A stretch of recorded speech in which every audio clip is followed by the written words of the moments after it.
Hey there everybody, I'm Mark Riley. I'm back with another how to draw lesson, and I'm going to go ahead and just jump into it. This is a lesson on how to draw a realistic eye.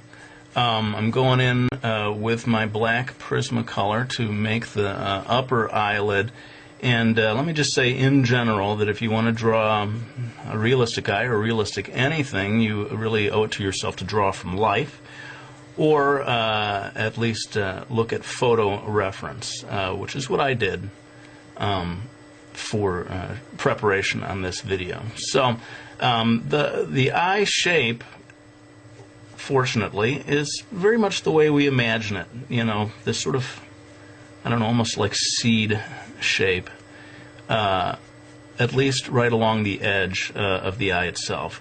Of course, everyone knows that there's this sort of section here on the inside of each eye that comes out, and you know, different eyes have different sizes and shapes of this area over here. So you know, the reference that I looked at gave me this kind of a shape, but you may look at something different or look at your own eye and find that it's shaped differently. In any case, there seems to be maybe one or two little sections if you want to get hyper detailed over here in this area.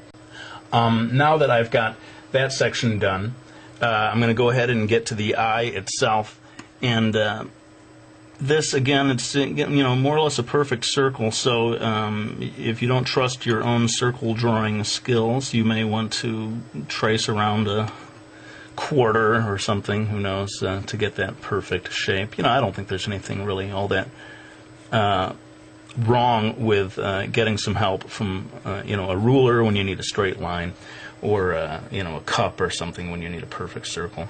Anyway, I've kind of got that section in place, and for the pupil, I'm thinking that it's about 1/4 or 1/5 the width of the iris. Again, a perfect circle to whatever degree you're able to do it. And then I'm going to put in a sort of a highlight area over here that, you know, maybe is sort of the suggestion of a window in the wall that's providing some light there. Okay. Now I'm going to jump in and do the eyelashes. This is a female eye, and maybe someone who's wearing quite a bit of mascara, who knows. So I'm going to go ahead and give a nice thick, dark, full eyelash area over here. This kind of thing, you know, I can't obviously go line by line and tell you how to do it. It's practice makes perfect, I guess. But again, looking at different reference, looking at different eyes, you're going to see all kinds of different ways of doing the eyelashes. And the only thing is that at the bottom, you want to create a little bit of a separation between the eyelash area and the actual, you know, flesh of where the eyelid meets the eye. This is that line. The second line down here is where the eyelashes are going to come out, and they start quite thin, you know, down in over here on this section, and as they go along, they get thicker and thicker. At least in the reference that I was looking at. And having got that section done, we've kind of got the basic shape in place, with the basic guidelines for the eye itself. Now, again, every eye is different, but most eyes are going to have some kind of a eyelid.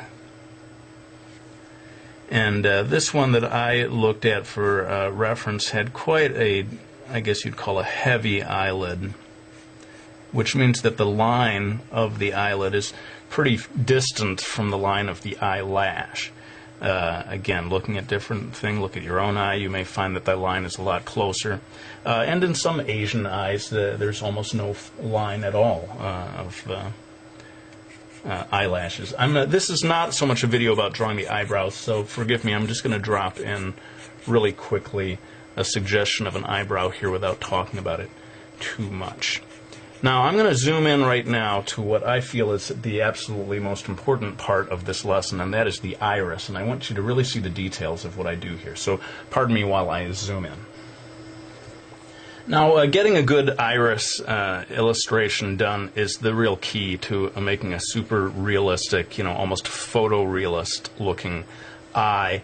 And what I'm doing here, I'm going to do in real time just this section here, sort of roping off or showing the sections that I'm going to darken up and the sections that I'm going to leave light. Basically, this little area in here is going to stay relatively light, and the rest of this stuff is going to get darkened in. Now, I know people like a real-time video, and people don't like when I time-lapse, but seriously, this one I could spend a whole half hour just on the iris itself. So I'm going to time-lapse this part, but I'll come back to explain a little about the choices I made.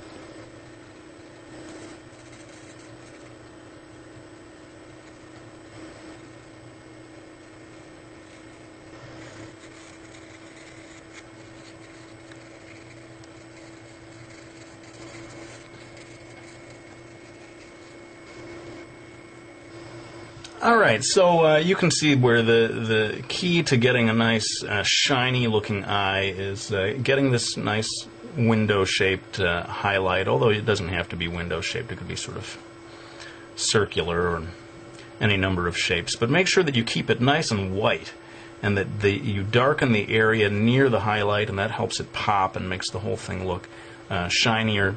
And you saw that I spent a fair amount of time adjusting the different shades here. There's a band area here near the pupil that's a certain thickness. There's a whitish area down here, and then again, in certain types of eyes, every eye is different, you get the very darkest band of color right around the very edge. I'm going to go ahead and jump in here and very quickly darken this area in of the eyelashes. Again, this is maybe a female eye, someone who's wearing quite a bit of mascara. And with that, we're starting to come into the home stretch on this video. And again, to keep things a reasonable length, I'm going to have to do some of this in time-lapse. But hopefully it won't be anything that you couldn't follow along with. Basically, I'm going to be adding shading to make the whole thing look a little more 3D. And again, I'll come back to explain a little bit about the choices I made.